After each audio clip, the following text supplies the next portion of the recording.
Have you made mistakes that you regret? We all have.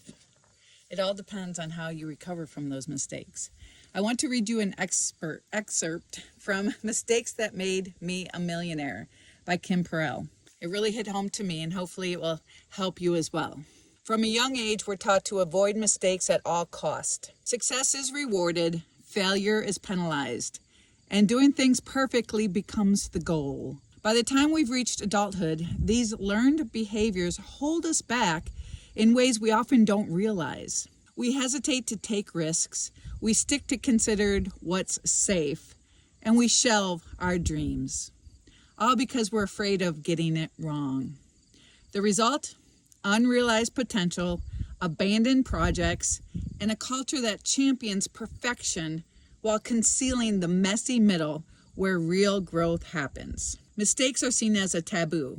In boardrooms, I've watched executives tiptoe around admitting fault, afraid of how it might damage their reputation.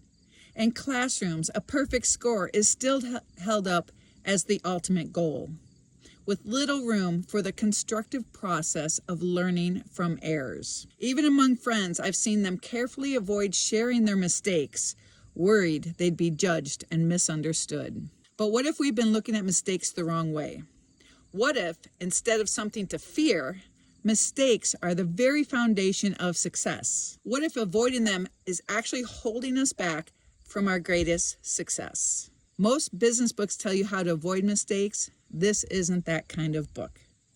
So I encourage you, in order to get to where you want to be, you have to make mistakes and learn.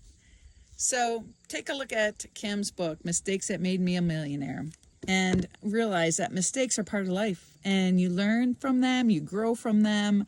Otherwise, if you don't take those risks, you're going to be shelved. Your dreams, your hopes, your visions, because you're worried about making mistakes or failing. It's not the end result. Keep on going. Keep on fulfilling your wishes and dreams, knowing that mistakes are part of the journey. This is Karen Wright, a new way of living with a new way of thinking. Remember, until we make that unconscious conscious, it will direct our life, and we will call it fate. That's what we use, pause, breathe, proceed, to create the habit of realizing that we're not perfect, we make mistakes, failure is just part of the journey. Love to all. Peace out. Have a great day.